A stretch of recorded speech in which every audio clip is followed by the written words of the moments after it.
can access 24/7. Check us out on YouTube, Facebook, and X.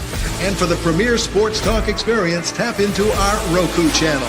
Start your mornings with Mac and Jack covering all the weekend sports action.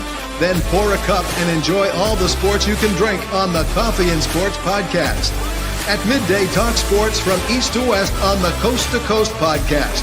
Followed at night by some hot girl talk with Prim and Proper Sports featuring Sonia Pearson. Talk boxing on the Gloved Fist. Yankee fans tune in for Start Spreading the News. And there's more on the College Sports Huddle and Sports Scope with Robert Butler. And that's just a sampling. There are 20 podcasts in all and 70 weekly shows giving us a 3.4-star viewer rating.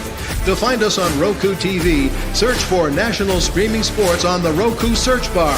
Click on the logo and you're in. For laptops, mobile phones, and tablets, download the Roku app. National Streaming Sports, live and on demand, sports talk for America.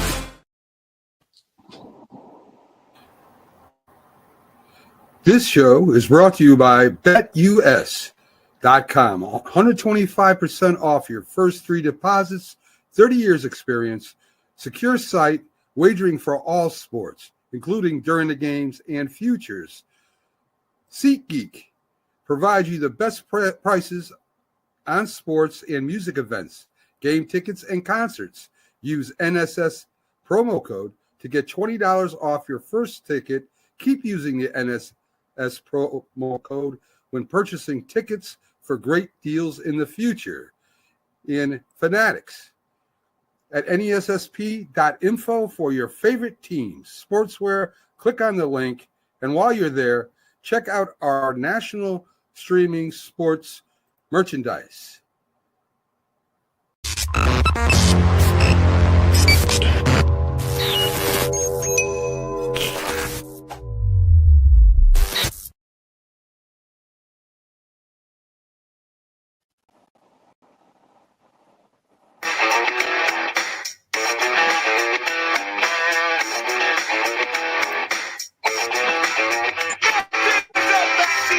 Yes, sir.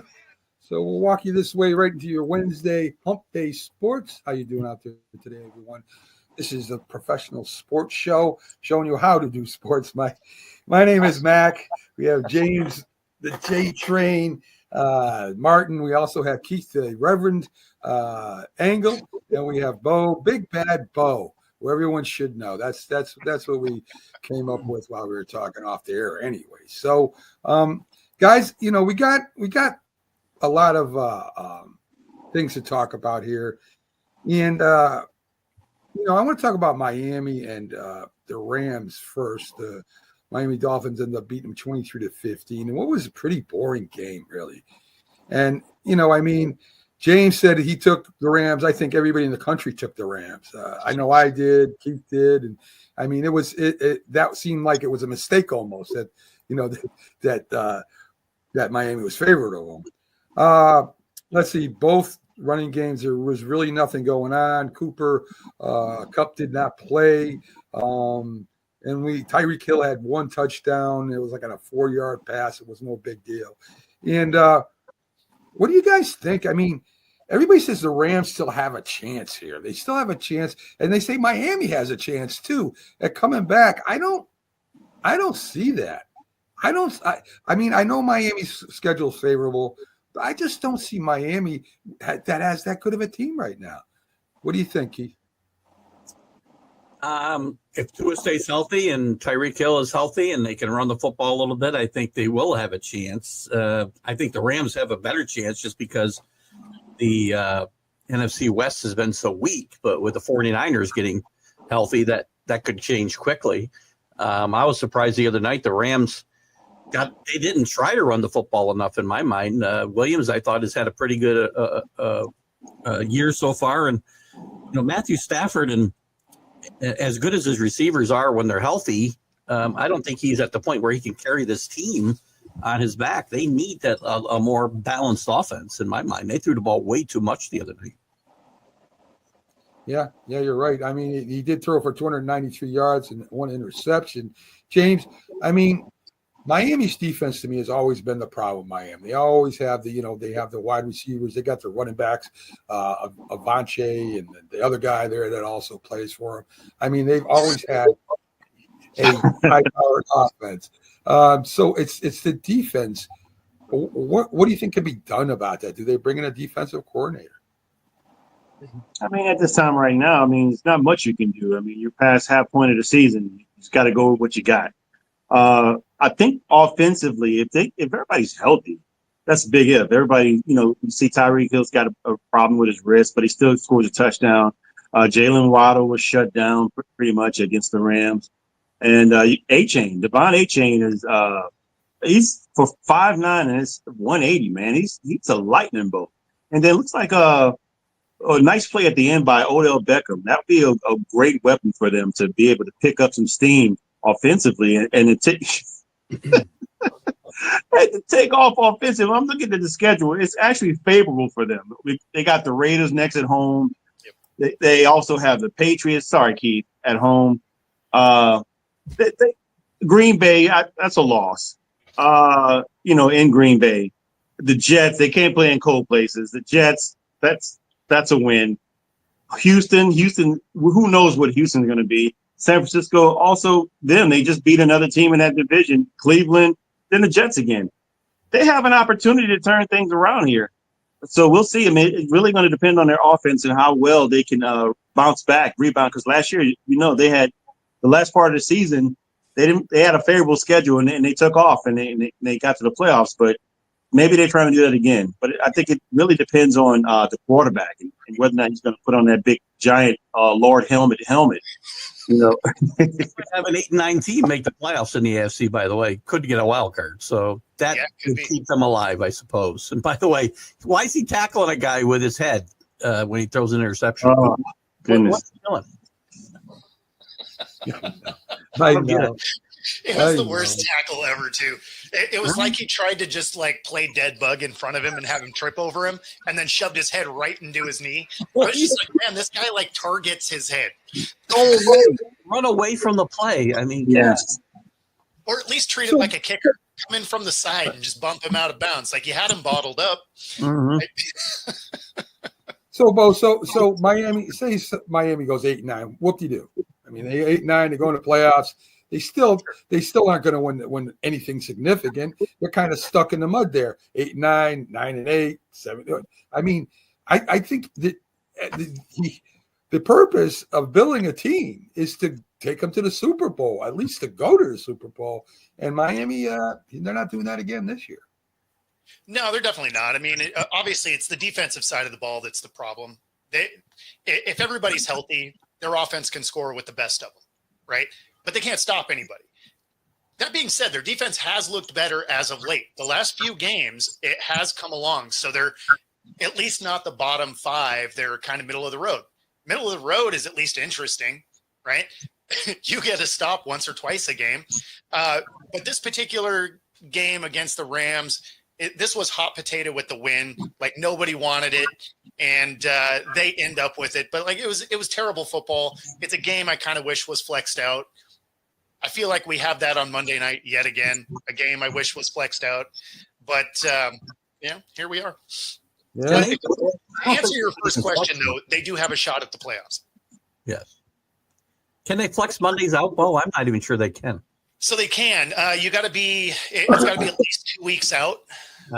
So they can swap out a Monday 2 weeks out. If they're going to do a Thursday flex, it has to be 28 days out. Okay. All right. Speaking of Thursday, we got I think a good one coming up. We got Washington at Philadelphia. Can the Commanders stop that Eagles offense and Saquon Barkley and all their weapons that they got there? And can Philly, corral Daniels? I mean, I think this is going to be a real good game. I think it's going to probably be decided by 1 to 3 points. And I think this is going to be maybe the game of the week coming up. What do you think, James? Yeah, I agree. I think it's going to be a game of the week. I mean, similar style quarterbacks, similar style offenses.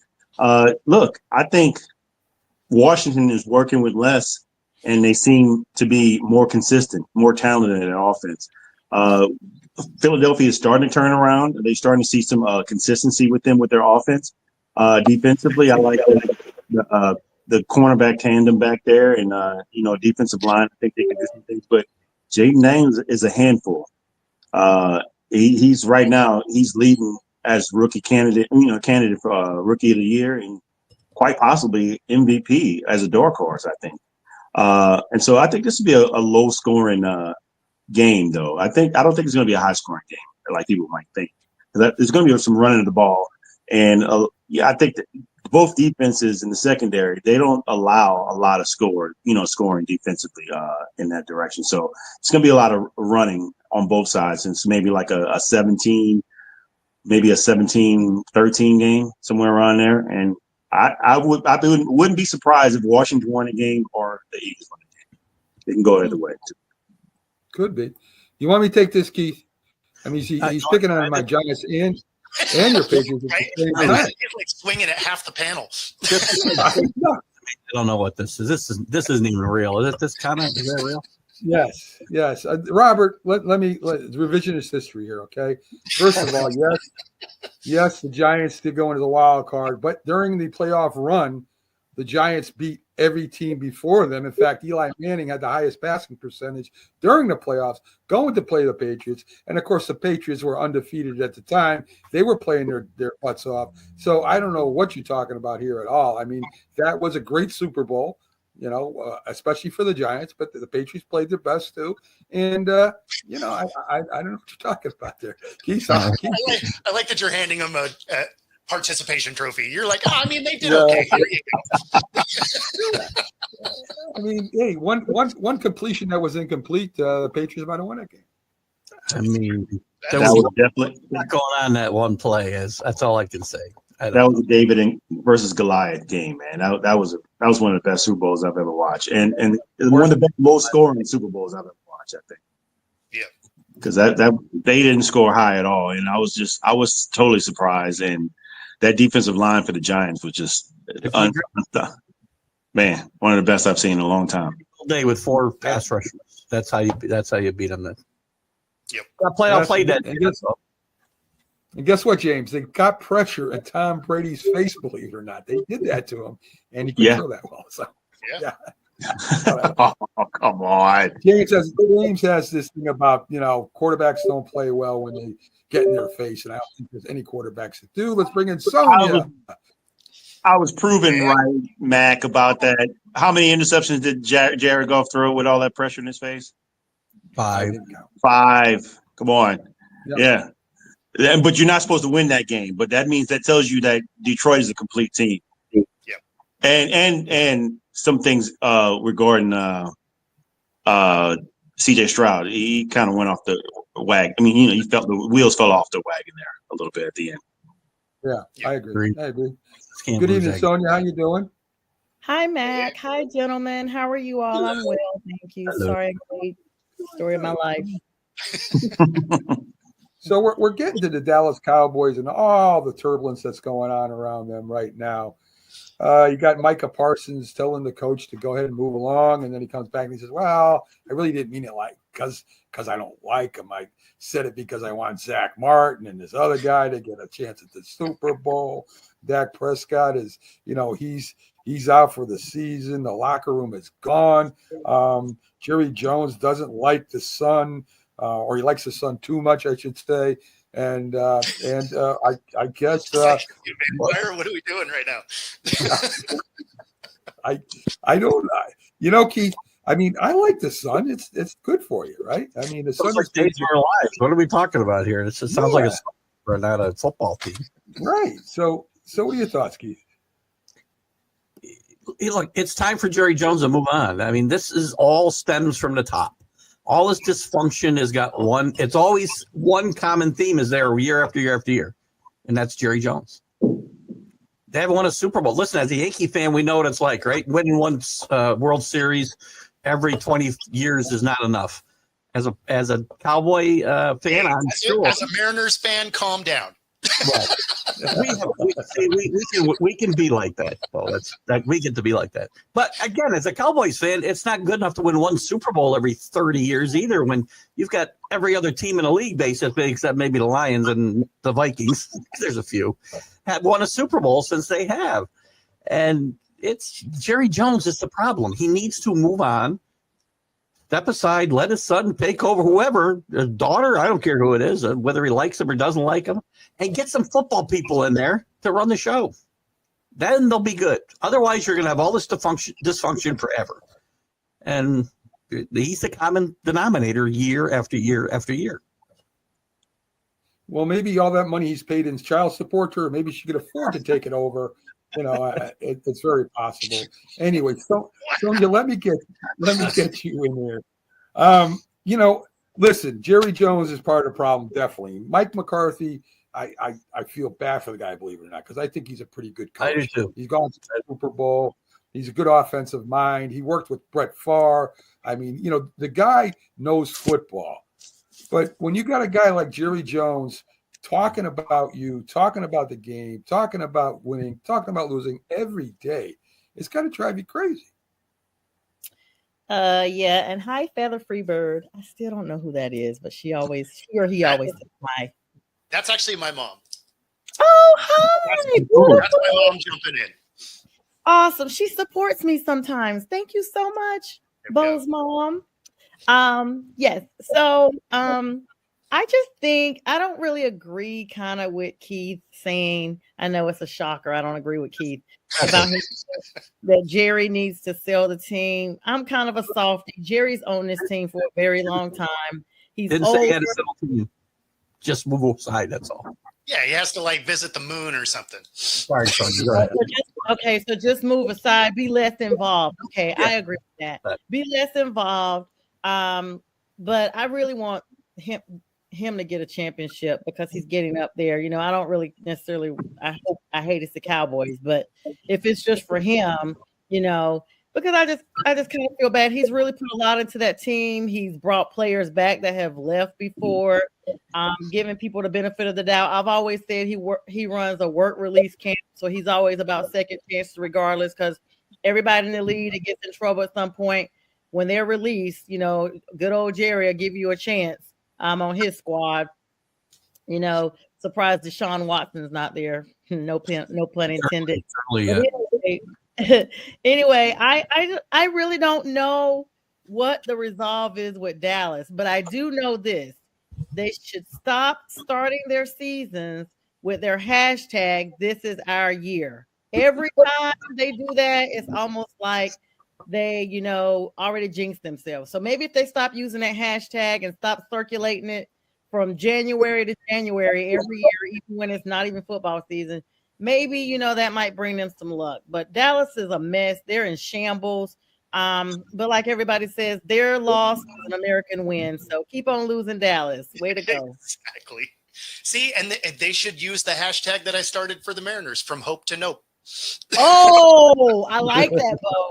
I like it. So, I might have to put that on my James, my question is, does Jerry Jones even care about winning the Super Bowl anymore? I mean, he's making billions of dollars. His team is worth, what, $20 billion? He's getting all the merchandise, the helmets, the jerseys. I mean, why even care anymore? I don't think he does. I think that, you know, he made a statement earlier. There's only 5 owners, he said, that care about winning. Well, he's not one of the 5 owners. So, I mean, you've got to have an owner and a GM committed to winning. I think winning is relative. I mean, if you're the most expensive organization, if you're not winning championships and you're still America's team, you're still winning. And people don't like, whether they love you, hate you, or anything, it's probably still the best organization to own. I mean, when you look at what if he sold it, it would be astronomical what he get for it. But with that being said, I still think he wants to win a Super Bowl. I still think Jerry Jones is that guy. You know, they came in the beginning to start out that in the beginning like they did out the gate, and to never to obtain that success is like, it's like hitting that dopamine, that drug for the first time, and you can't get it. You can't ever get it ever again. And just like, it's like, wow. And he's the type of guy he's a perfectionist, clearly, or he's a control freak. I mean, otherwise he would have relinquished the GM job a long time ago and gave it to somebody else that, you know, that's capable. James, and he's got to control everything. James, That's why James. guys. I think you know too much. I think you know too much about drugs to begin with here. Right. I mean, the first time I was like, I whoa. do work in the science field. Thank you. Yes, but you know, if that's true, if everything you said is true, then why did he sign Dak Prescott so late? Why did he sign CeeDee Lamb so late to cost him more money? Why didn't he put an offensive line that could protect the quarterback? Why didn't he fix the defense? Why didn't he get some defensive linemen to stop the run? If everything you're saying is true, he just did opposite. I mean, I agree. I mean, maybe we're getting to the point like where it's just, I mean, maybe Jerry's just, again, not capable of doing his job at that level. Like I said, you guys did say he should step aside. I agree with Keith and I agree with Sonia that he should step aside in that position, keep the team, obviously keep all your assets, but let someone else control it. But he can't do that. It's clear the evidence shows that he won't allow that to happen. He hasn't done it yet. And he's just not good at his job anymore. That's showing that he's not good there anymore. I mean, they had one of the best turnarounds. I mean, and what was it? Not of the team. We did 1-15, and then they got that Herschel Walker trade, and they got Troy Aikman, and then all the dominoes just fell in the right place. It was just that was one of the best turnarounds of any organization. Well, who made all those deals? It wasn't Jerry Jones. That was Jimmy Johnson. By the way. Steve-O chimes in, and right at the right time I put him up. That is correct. Jimmy Johnson did that, and Jerry Jones hated all the attention he got from it, to be honest with you. And, you know, they're not going to bring Jimmy Johnson back for one last dance because I don't know what kind of dance that would be. I don't think it would be a pleasurable thing to watch. Keith, listen, Jerry Jones, one of the best coaches in the National Football League. He couldn't get along with him, couldn't get along with Bill Parcells, wouldn't be able to get along with Bill Belichick. I mean, that's not the type of owner he is. No, Belichick will never go to that situation. I guarantee. That's one guarantee I'll make. You won't see him in Dallas next year. And the last dance that Jimmy Johnson would do would be a moonwalk because he couldn't believe he came back. So he moonwalked right out of there. He's like 82 years old or something, and he's not coming back. A little Michael Jackson humor. I like that. I think that lets you know he didn't really bury the hatchet with Johnson to begin with. And then that just goes as far as what J Train was saying. Control.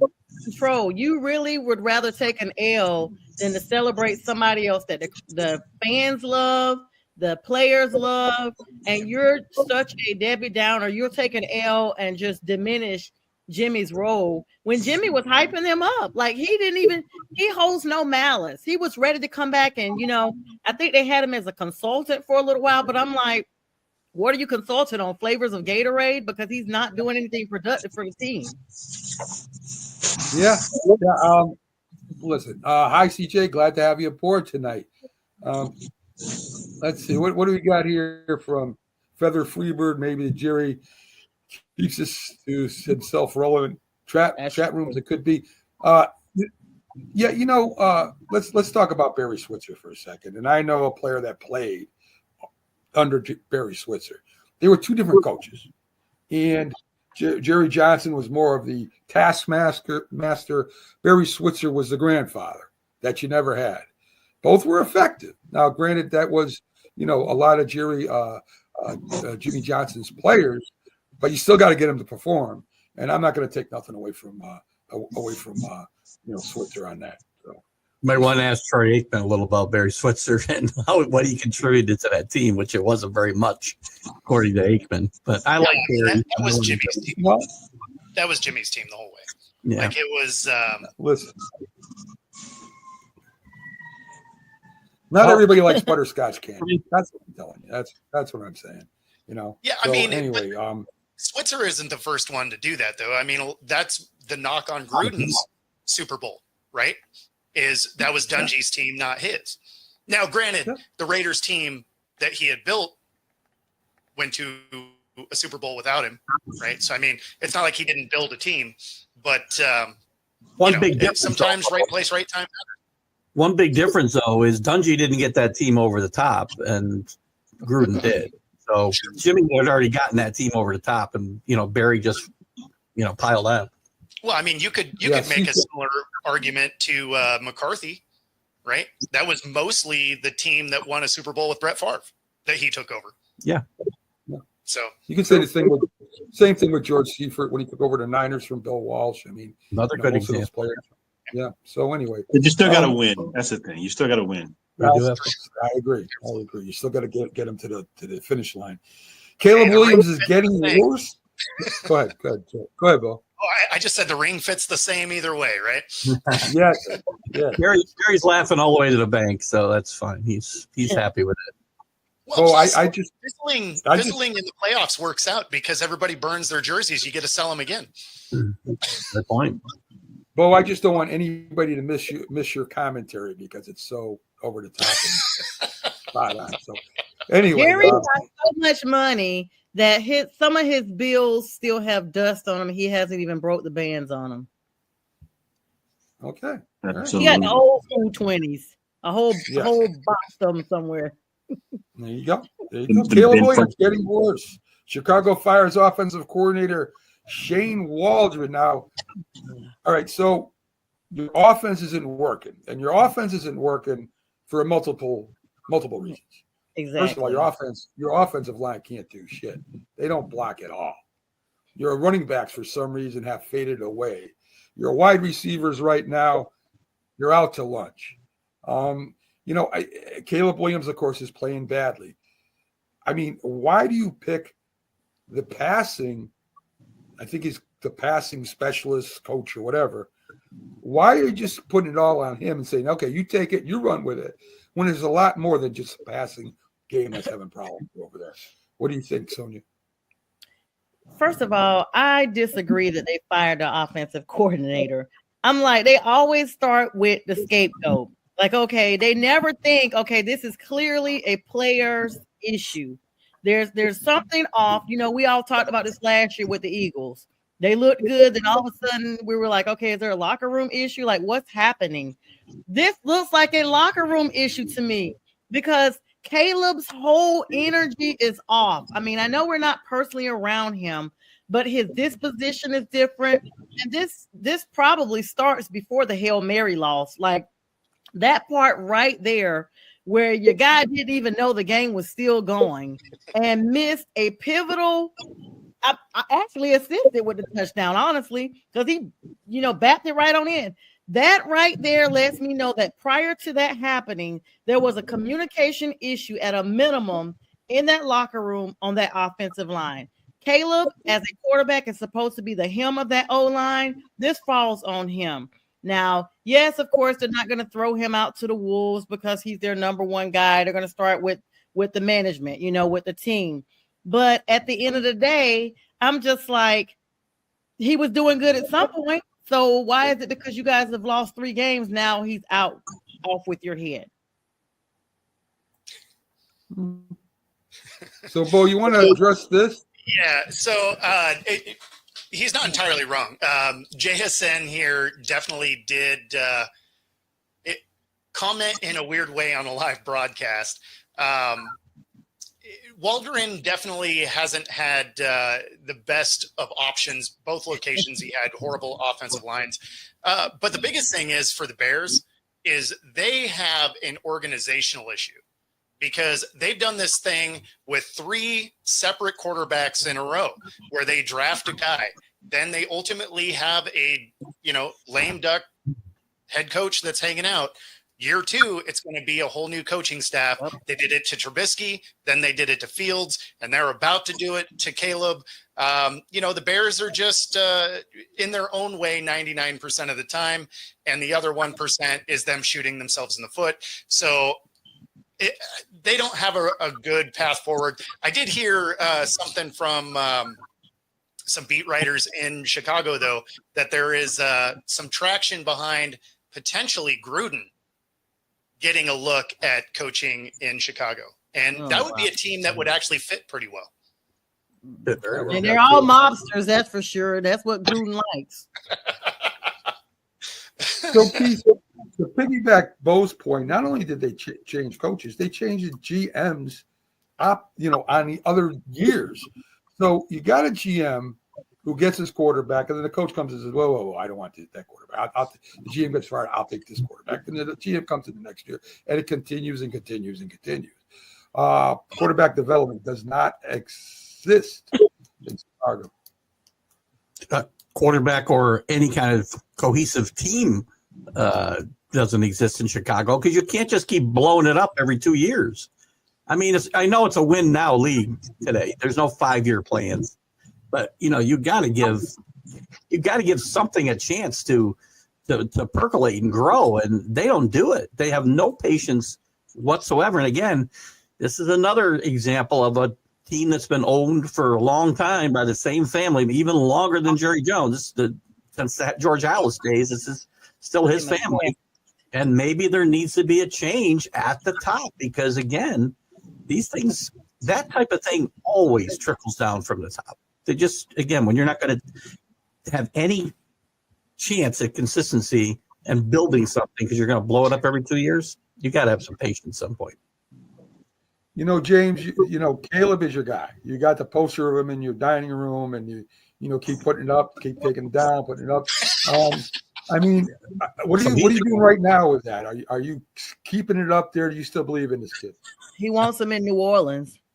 You know what? I would take him there with a good coach that can cultivate it. Because look, let me say this: Chicago, to piggyback on what Keith said, and what both Bo and Sonia agreed upon, is that Chicago has never had the history of cultivating a quarterback. It's just not there.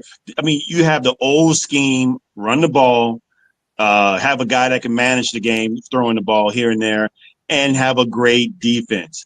You can't do that in this league anymore. It's just not like that anymore. I mean, you'd like to say that you can do that here and there. That's what wins championships. But now everybody, they seemingly are going in the way that the league has gone. You got Caleb. Offensively, being able to throw the ball. You got Keenan Allen. You also have the wide receivers DJ Moore and the rookie Roma Dunze, and even the running back out of the backfield that can catch the ball out of the backfield. But no offensive line and no continuity offensively. I mean, like Sonia said, they were doing good at first before the bye. I mean, and then all of a sudden the wheels just fell off. But it's probably more toxicity inside, and there just need to be some level at the top, like you all said. It just needs some level at the top of saying, "Hey, we're all bought in. We're gonna get you the guys you need, and let's go." I mean, look like Detroit got tired of that. They got tired of it. And look where they are now. And I mean, man, they just you wouldn't even expect this to be a Detroit team because you're going way back to '91 when they had a team like this. So, I mean, yeah, Chicago needs to take a page from them and maybe do a change there. Not offensively, but just from the top. Keith, Tom Brady says they have to dumb down the playbook. I've heard this before for these young quarterbacks, and so that they can do something. I mean, you can't expect a young quarterback to come in there and be able to read, defenses that are a little more complex and a little bit more, hard to call audibles against. And to me, this does him a big disservice. As Steve-O says, and I've heard this, why don't they just let Badgett play? Well, there's some veterans in the locker room who are calling for Badgett to play. So that's one other problem that's creeping up in Chicago, and it's not to be unexpected, I suppose. As far as dumbing down the playbook, I have no problem with that. When Tom Brady got thrust into the lineup, they didn't run the same offense they were trying to run with Drew Bledsoe, who'd been in it for years. Right. Dumbed it down, and he was able to. He was a game manager for 2 years, Tom Brady, basically. People think he was Tom Brady going back to his rookie year. He was not. Until about the second half of that dynasty, it was Tom Brady. And I think a lot of teams need to think about this. What they're doing is not putting these guys in a position to succeed. They're putting them in a position to fail because it's too complicated. Too many things can go wrong. And you got to simplify things for these guys. Doesn't mean they're stupid. I mean, it just means they need time to learn and read defenses. I've seen Badgett play too. Steve-O said, I mean, come on, man. No. He's no good. Neither one of them are good. It's so funny that you guys are talking about playbooks and stuff, Mac, because just this morning, real talk, I was just thinking about how difficult some of these plays have to be. Like I just akin that to like going to school, learning anything. And for you to be a quarterback, you have to think very complex. And I think the problem is everything is so AI generated. Everything is so Microsoft Surface. Let's see what this play actually looks like in a anomaly. Instead of just brain, pencil, paper, let's do it out. Let's map it out, chalkboards, all this stuff. Sometimes they're so reliant on technology, they're missing the human aspect. And that's why these guys are not putting 1 and 1 and equaling 2. They're getting 1 and 1 and getting 1.5 and thinking that 1.5 still has the one component, but really the answer is completely wrong. That was a great mathematical lesson you gave us here, Sonia. I appreciate that. We're all better now because of that. So, I got generated tonight myself just to right. You are AI generated. I told you not to say anything, Keith. So, the Giants and the Jets. I mean, New York football sports right now is embarrassing. Of course, I think that Daniel Jones finally is going to be taken out. And the thing about it is they're thinking about, depending on how it looks in practice, putting Tommy DeVito in there. And he's going to be oh my God, he's bringing pizza and Italian hoagie. He's throwing the touchdowns. He's, Tommy he's a fun Cutlets player. to the win. Yes, Tommy Cutlets. You got a lot of sauce here for you. You know what I mean? Why is there always a change with teams that lose to the Panthers? Like, first, I don't understand. Just because we, beat the team doesn't mean they have to fire a coach. Doesn't mean they have to change quarterbacks. Like, it looks like we're having a big effect. We're making everybody's mouth taste like boo-boo after you talk about us, because we are the ish. To be fair, though, these are all teams that needed to fire their coach. And if that's the catalyst that gets it done, cool. Like, because all of these teams needed their coaches gone. I don't know. Do we play the Patriots and the Seahawks this year? I'm trying to take everybody out on this panel. No, you're not getting me. No, we don't play. 2 for 2. Oh my goodness! I had to put up with this on NFL download. Put up with, guys. That might be our last W for the season. Let me have it. Yes, it is true. It might be. But listen, I don't like their second string quarterback there at all. He's not good. So what other choice you got? You let Jones keep playing, and they keep yelling at you and booing you and throwing things on. I don't know. Listen, maybe he provides a spark. I don't know. What do you start taking offers for the number 1 pick right now is what you can probably do, because this team may not win another game, and maybe that's what they're going to play for now. Teams do tank. I don't like it myself, but it is what it is. And right now, I wouldn't want the number 1 pick if I was a Giants, unless I thought I was going to get a big haul for it, because you're not getting a franchise quarterback in this draft, in my mind. So, Mac, if there's any solace, you have the same record as. I mean, do the Jets have and the Giants have the same record or no? No, the Jets have 3 wins. 3. Okay, so 3 wins. The Panthers have 3 wins. Well, they're not like the Panthers. We got 3 wins. Yes, that's what you have in common. My point. I was about to bring a point up. Also, right? I was about to bring a point up. I didn't say we were good. I didn't say about good. I said we got to win. Well, I have a point here. My point is regarding the Giants. You have lesser talent, so if there's any solace in that, I don't know what the excuse is for the Jets. They have seemingly a much more talented team, and they are in shambles. Yeah. So, I mean, that's. I don't know what happened. The Jets got Aaron Rodgers. That's the shamble part. He's in there trying to take over. He won't be there next year. So. What? He thinks he is. Yeah. So Mac, on a tee. Do you guys have the number 1 pick if it ended today, or do the Jags? I think the Jags do, but they got a quarterback, right? Yeah, we don't. We don't. Yay, no, we don't. The Panthers don't. They got like the 6th or 7th. So exactly. Right. And we're moving on to. moving further. I mean, I want to talk about Aaron Rodgers a little bit. Not that we haven't talked about him all year. I don't know what the Jets really expected when they traded for Aaron Rodgers and went ahead and paid him all this money. They knew he's old. They knew he had an injury. When they picked up Adams, Devontae Adams supposedly was injured. I don't know. He's old. He's not as fast as he was. He for some reason, he goes left, Aaron throws it right, and he goes right, Aaron throws it left, just so they can see who screwed up more, I guess. But it seems to me that nobody on it, even the defense guys, is playing terrible right now. I mean, they're giving up running yards. They're giving up that. I mean, the Cardinals just put it on them, and in every fashion. I mean, what do you do right now if you're a Jets fan like CJ DeSimone? I mean, basketball just started, right? So, yeah, I mean, that's a team that just has a real chemistry problem because on paper, the team actually looks good. Obviously the defense was going to start to slide because they fired their head coach. So now a DC is their head coach, split duties for a position that he's never had to do.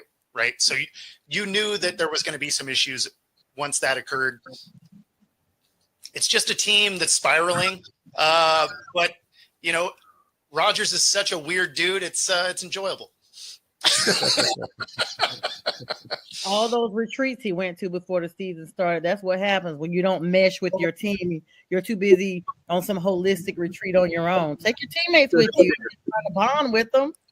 I mean, they're headed to the darkness right now.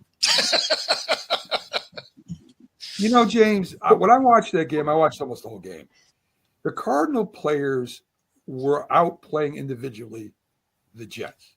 They kept breaking tacklers. They're jumping over them.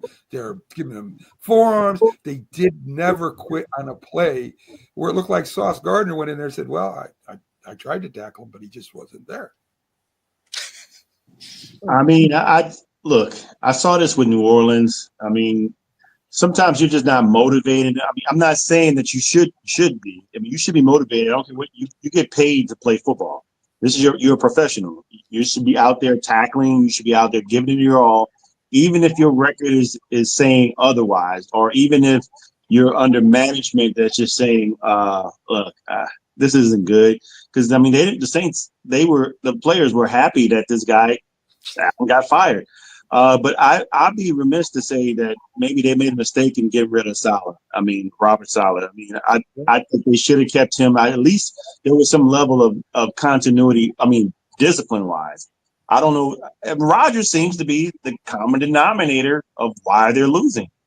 I mean, it could be a little bit of offensive line as well, but I mean, him and the coach not meshing, that's a bit of a problem. And then, to me, I think this goes back into the locker room and you start planting seeds of negativity and doubt and toxicity in there. And so it's oozing out in the games. You can just see it. He's a coach killer. And who's going to want that job? Who's going to want that job? Right. So, I never forget he got McCarthy fired on his birthday, like a birthday gift to himself. He got McCarthy fired on his own birthday. They played the game and he got fired. And now he claims he and McCarthy talk several times a week. Dude, you got me fired. I'm not talking to you several times a week. Are you serious? Like, he's toxic. Green Bay fans are talking about it also. They're like, look, so glad he's not our problem anymore. He has these peaks of good performance, and then he gets in his head and just, he's like, here's Aaron Rodgers over here, and then here's the Jets. Like, I'm glad it's night and you're the Pips. And if you're not on my level and doing what I say and singing the songs that I won't sing at the concert, then you're not going to be performing with the Pips anymore.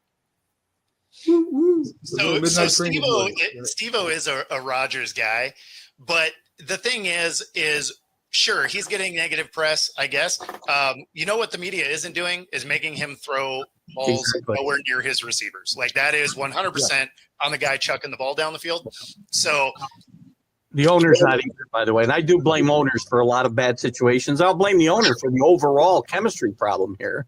But he's not the guy on the field playing right now. Rodgers has to take some blame. Whether you love Steve Rodgers, he's certainly not Steve Rodgers. Whether you love Rodgers or not, he's got to take some blame here. Don't blame the media for the Jets losing games. That's just crazy. Oh, Yeah. okay. And Go ahead, Sonia.